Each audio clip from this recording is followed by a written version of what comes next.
Les voy a contar qué es exactamente, dónde están nuestras gurisas. Muchos ya los conocen, pero les recordamos que es un colectivo de mujeres que surgió a fines del 2017 como respuesta a las crecientes desapariciones de niñas, adolescentes y mujeres adultas en Uruguay. Ante cierto silencio de las autoridades, la policía y la prensa salen a la calle para denunciar cada caso, visibilizando los obstáculos legales que impiden el acceso a la justicia a las familias de las desaparecidas, así como la existencia de redes de trata con fines de explotación sexual en nuestro territorio y la recurrente omisión del Estado frente a esta problemática. En el marco de lo que les contábamos, que el sábado 23 es el Día Internacional en contra de la explotación y tráfico de mujeres, niños y niñas, recibimos a María Sino con un fuerte aplauso de ¿Dónde están nuestras gurisas? Bienvenida, María. Bienvenida. Bueno, muchas gracias. Gracias por estar nuevamente en Mira Montevideo. Sí, bueno, gracias por recibirme y recibir al colectivo en realidad. Para nosotros es re importante como poder difundir el tema. Bueno, por suerte, en los últimos años conocerles, les conocemos y han tenido difusión, pero es una problemática que continúa, que es dinámica y ustedes también tienen que renovar ese trabajo. Me gustaría empezar a preguntarte un poco de dónde estamos parados, ¿no? En este momento, qué cantidad de denuncias de desaparecidos, y es importante decir desaparecidos y no desaparecidas y no ausentes, hay hoy en día, y un poco también hablar del porcentaje o más o menos qué idea se tiene de cuántas de esas desapariciones están vinculadas a la trata. Bueno, en realidad esto que decías está bueno, ¿no? Esto de que nosotras nos paramos desde un lugar de políticamente de comprender a las gurisas como que están desaparecidas, porque siempre que haya una persona que de un día para otro, ¿no? Parece que se la tragó la tierra, que desaparece de todos los lugares en donde está, bueno, estamos hablando de que hay una conducta que es llamativa y que por ende tenemos que presumir que puede haber un delito detrás y que no está desaparecida por su propia voluntad. Entonces eso como que es importante. ¿El término se toma como ausencia? ¿Es como cuando hacen el registro o algo así? Sí, cuando son mayores de edad se toma como desconocimiento de paradero, así, o sea, no es como tanto una denuncia, sino como algo que certifica, Claro. ¿no? Vos vas a la comisaría y te toman como que hay desconocimiento de paradero de la persona. Eso si es mayor de edad, y si es menor, sí se presume que, o sea, sí hay que buscarla sí o sí, ¿no? Okay. Entonces, en realidad a veces depende de la información que uno lleve al momento de hacer la denuncia, que uno pueda como poner en la mesa, bueno, hay una situación de violencia previa que puede estar como vinculada a su desaparición o demás, como para que efectivamente se ponga en marcha la cosa y se pongan a buscar, porque si no en realidad queda eso anotado y muchas veces nos consta que no hay movimiento. Clarísimo. ¿Cómo ha sido este periplo, así como desde el 2017 hasta el día de hoy, en cuanto al trabajo, a las cosas que han cambiado y las cosas que se nota que todavía falta muchísimo? Bueno, primero ha sido como dificultoso para nosotras en un comienzo, no había ni siquiera un protocolo ni una guía sobre qué hacer cuando uno va a denunciar. Hoy en día eso ha cambiado un poco. Por ejemplo, hace poco el Departamento de Personas Ausentes subió como alguna información, ¿no? Bueno, qué hacer cuando una persona desaparece y demás. Entendemos que no es suficiente y que tampoco hay gran difusión sobre eso, porque si no entras a la página y te fijas... Claro, sí. No, Es como... ni siquiera uno cuando desaparece alguien cercano ni siquiera está pensando en que, ¿no? dónde buscar. Entonces, eso y sobre todo también creo que lo que ha cambiado es en la posibilidad de visibilizar más el tema, ¿no? Poner el tema en la calle y decir, estas cosas pasan, las gurisas están desaparecidas, y preguntarnos por qué. Que es algo que quizá unos años antes no estaba tan presente, incluso en el movimiento feminista, y que eso ha ido como cambiando un poco. Con respecto o sea, me quiero meter más con el tema de la trata, pero recién dijiste algo importante, que es ante esa situación de desesperación, de angustia, las familias no siempre saben o se iluminan de que tienen que acercarse hacia alguna asociación, algún colectivo. Ustedes van hacia las familias, investigan dónde encontrarlos, dónde ir a abrazar esa situación. Sí, en realidad generalmente nos llegan, ¿no? las situaciones o vemos alguna foto que se está replicando por ahí y ahí tratamos de contactar a alguna persona cercana, confirmar que esa persona efectivamente está desaparecida y difundir, y ahí tratamos de acercarle como lo que nosotros entendemos son como los datos más importantes de las primeras acciones a tomar, ¿no? Y la información que puede ser importante aportar.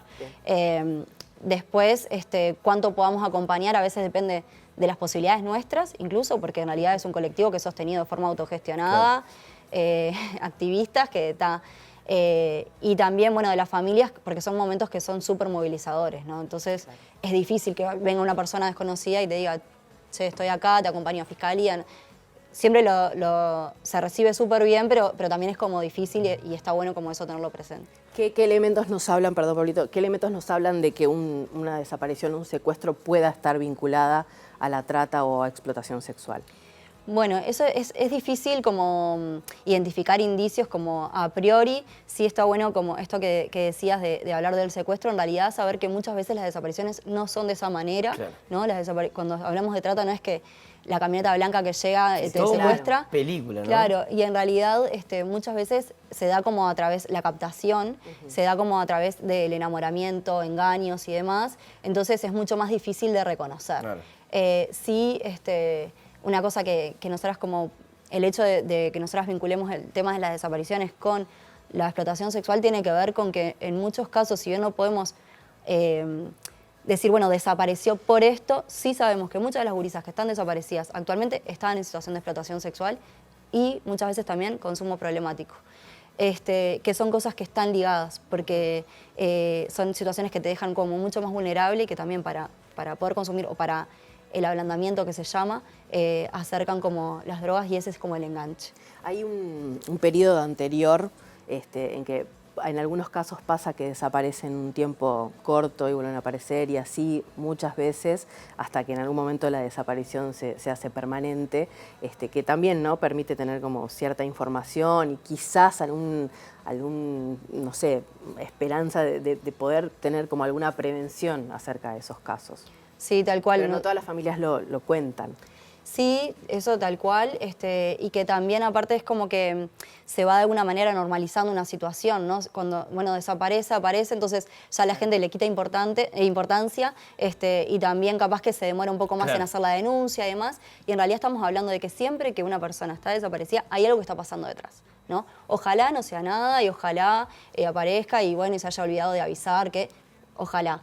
Pero en realidad muchas veces estamos hablando de que son gurisas que se están escapando de alguna situación, quizá incluso de violencia en la casa, o que te está yendo a encontrar con alguien, porque entonces hay como cosas que hay que tomar en cuenta. Entonces cuando las gurisas aparecen, es importante e imprescindible, y no sucede, que se atienda, bueno, ¿por qué estuvo desaparecida? ¿No?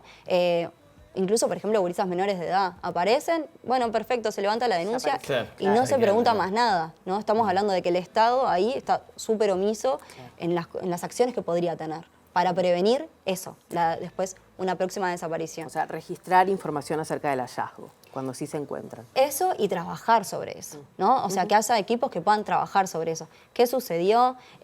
¿Dónde está? O sea, gurisas que pasan 5 días, con 15 años, 5 días fuera de su casa. ¿Qué pasó? ¿Dónde estuvo?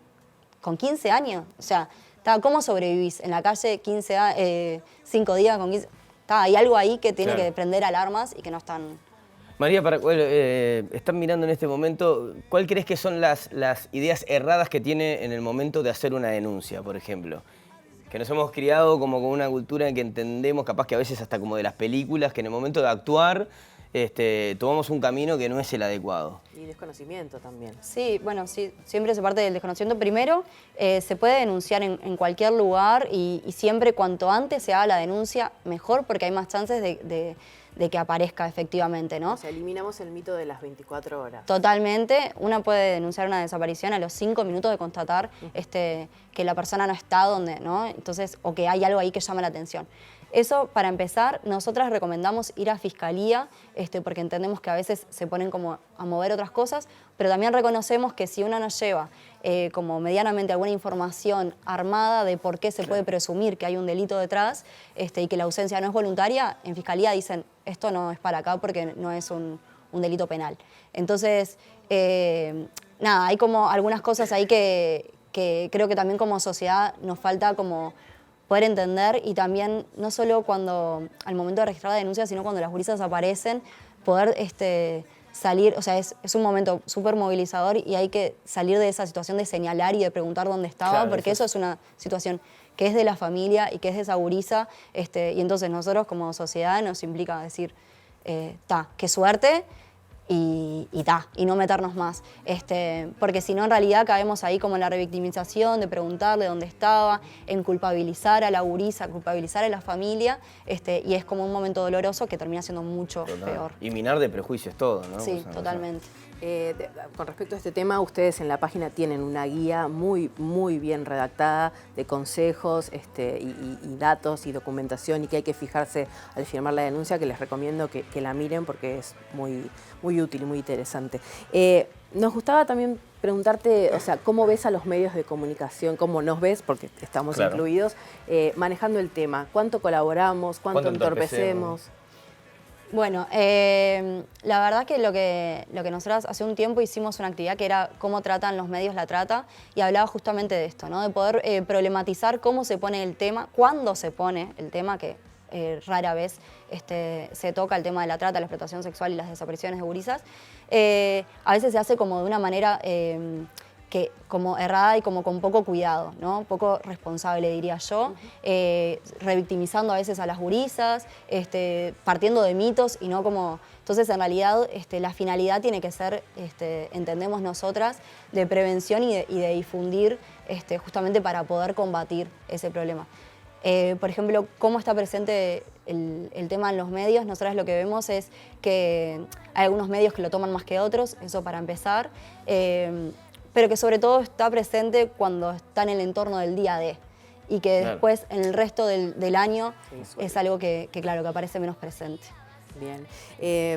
No sé, ¿vos querés No, preguntar? yo quería preguntar porque en un momento estuvo hablando de omisiones del Estado, ¿cuáles serían, pues ya nombraste, pero cuáles serían como las omisiones más graves Y más que creen desde el evidentes colectivo también. y más evidentes que comete el Estado? Primero que muchas veces ni siquiera se toman las denuncias y eso es como, ya terrible. Después que no hay un acompañamiento y un seguimiento de esa denuncia, no hay un acompañamiento a las familias, no son comprendidas como víctimas también.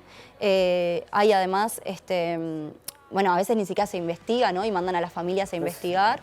Y también que no hay como comunicación entre los actores que están involucrados. Entonces estamos hablando de que quedan como por ahí eso. Bueno, acá se tomó la denuncia, no se comunican, por ejemplo, no sé, con la fiscalía o no se comunica con la defensa o no se comunica con el liceo, con el que le va la gurisa, o no sé. Entonces, en realidad, estamos hablando de que no se está haciendo lo suficiente y sobre todo no se está haciendo de forma coordinada. Y entonces eso como por ese lado, y además de que no se están poniendo todos los esfuerzos que se debería en combatir el tema, ¿no? de las desapariciones y de la trata de niñas, adolescentes y mujeres con fines de explotación sexual. Yo te quería hacer una última pregunta porque tenemos que cerrar rapidito, pero ¿cuánto podemos colaborar? ¿Cómo podemos colaborar como comunidad? Y ¿cuánta atención ponemos en el tema, ¿no? Realmente cuando vemos esas fotos, si dedicamos un poquito de nuestra atención en el día a mirar la cara de las personas, porque me imagino que habrá habido casos que tuvieron como colaboración de la gente, ¿no? Y por otro lado, esto de esta la comparto, esta no, o sea, ¿dónde chequear para sentirnos seguros que estamos compartiendo algo real y no una fake news de repente, que vamos a subir esa foto a nuestras redes sociales? Bueno, primero, nosotras todas las placas que subimos son corroboradas y apenas tenemos la certeza de que la gurisa haya aparecido, lo subimos también para que se bajen todas y se deje de correr eso para no seguir exponiendo. Entonces, si suben de nuestros medios, saben que la información es fiable. Claro. Eso. Y después, bueno, creo que como sociedad incorporar como un tema y un problema del que somos parte, creo que es lo más importante, ¿no? No mirar para el costado, saber que muchas veces las gurisas que desaparecen son gurisas que son estigmatizadas, entonces son desaparecidas incluso antes de la desaparición física, ¿no? Entonces creo que eso es como también lo más importante y bueno, y poder estar pendiente, ¿no? Como creo que es estar ahí para la otra persona, capaz que parece algo como re cliché, pero en realidad es... cuando vemos que una gurisa está en una situación que está compleja, que está, no sé, se junta con un tipo que es mucho más grande o que está en un consumo, en vez de decir, y señalar y empezar con todo, preguntarnos qué está pasando ahí, cómo puedo, ¿no? Estar como pendiente, apoyar y eso, y sobre todo eso, saber que somos parte también de este problema. Más allá de que uno no esté capaz que, ¿no? Sometiendo, explotando a esa gurisa, de alguna manera no haciendo nada, también somos cómplices de eso. Bien. Excelente. Preferible Bueno, María. exagerar que omitir, ¿no? Total. Gracias, María. Bueno, Muchísimas muchas gracias a gracias por tu ustedes. tiempo. Vemos todos los datos de ustedes en los créditos, así que muchas gracias una vez más. ¿Y Polito? Perfecto.